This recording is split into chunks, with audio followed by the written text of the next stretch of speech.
2020 menjadi tahun yang berat bagi kebanyakan bisnis karena sama-sama seperti kita tahu ya bahwa kondisi pandemik seperti ini membuat banyak sekali bisnis-bisnis yang struggle. Akan tetapi ternyata masih ada aja perusahaan-perusahaan yang berhasil meningkatkan kinerja pendapatan mereka sepanjang kuartal 2 tahun 2020 ini. Nah, di video kali ini saya akan share 5 saham atau 5 perusahaan yang berhasil meningkatkan kinerja pendapatan mereka sepanjang kuartal 2 tahun 2020 ini. Nah, semoga dari saham-saham yang akan saya sebutkan ini, kalian bisa gali saham-saham ini lebih dalam lagi. So, buat teman-teman yang penasaran, makanya tonton terus aja video ini sampai habis.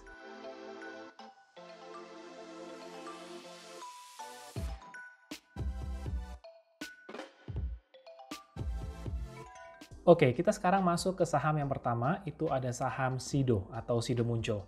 Di mana di kuartal 2 tahun 2020 ini berhasil mencatatkan pendapatan yang meningkat sebesar 3,5%. Ya, meskipun pendapatannya ini sebenarnya nggak terlalu tinggi-tinggi amat sih. Tapi di awal-awal tahun mungkin banyak dari kita akan berpikir kalau Sido Muncul ini akan diuntungkan karena adanya pandemik seperti ini. Kenapa? Karena mungkin orang banyak membeli tolak angin sebagai antisipasi untuk kesehatan mereka. Nah, akan tetapi, kalau kita breakdown revenue-nya Sido Muncul ini, ternyata segmen jamu herbal dan suplemen itu nggak mengalami peningkatan di tahun 2020 ini. Justru yang mengalami peningkatan itu datangnya malah dari segmen makanan dan minuman, yang nilainya meningkat sebesar 16%. Di mana segmen ini sebenarnya itu didominasi oleh kuku Bima Energy.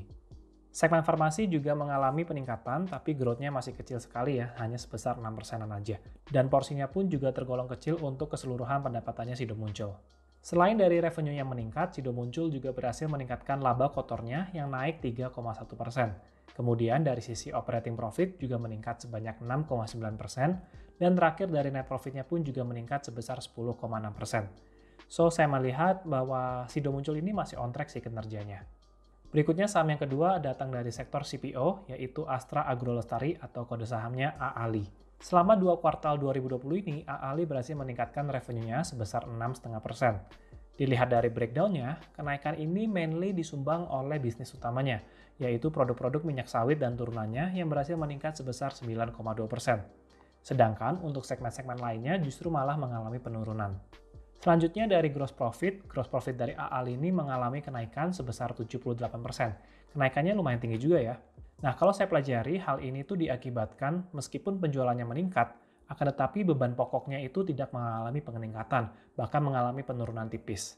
Nah, akibatnya ya gross profitnya jadi meningkat cukup tinggi juga. Akibat dari ini juga, operating profitnya AALI juga meningkat sebesar 428%. Nah, peningkatan laba usaha ini juga didukung dengan adanya beban operasional yang lebih rendah jika dibandingkan tahun lalu. Dan berikutnya dari segi net profit, AALI juga mengalami peningkatan sebesar 796%. Tinggi sekali ya kenaikannya, karena tahun 2019 boleh dikatakan profitnya AALI ini tergolong cukup rendah juga. Jadi kenaikan di 2020 ini secara persentase terlihat besar sekali.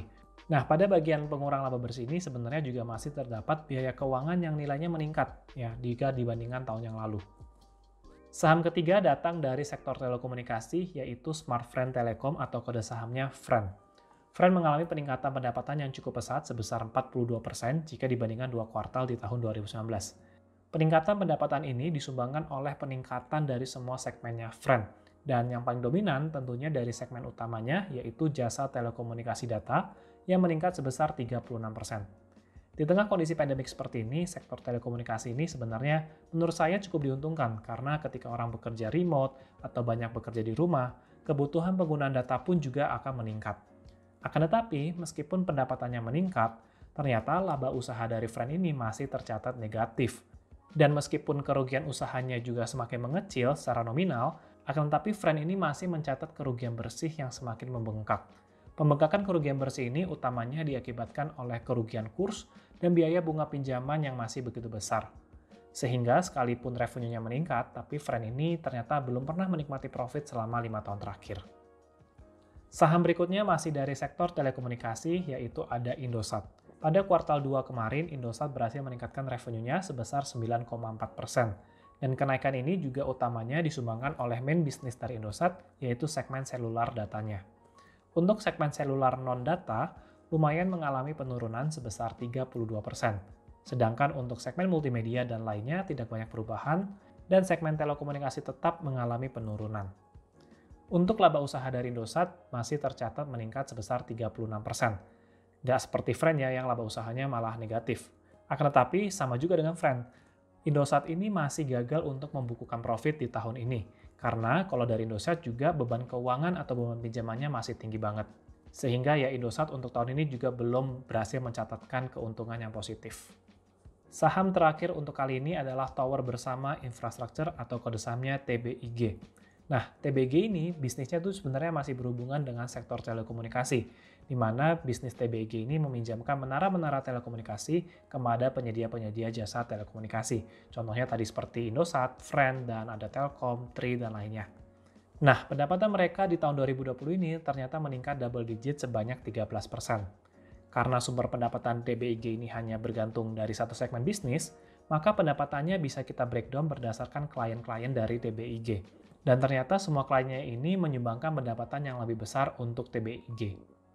Dengan peningkatan ini, gross profit dari TBIG juga meningkat stabil sebesar 13%, dan laba usahanya meningkat sebesar 15%. Net profitnya pun juga meningkat sebanyak 33%.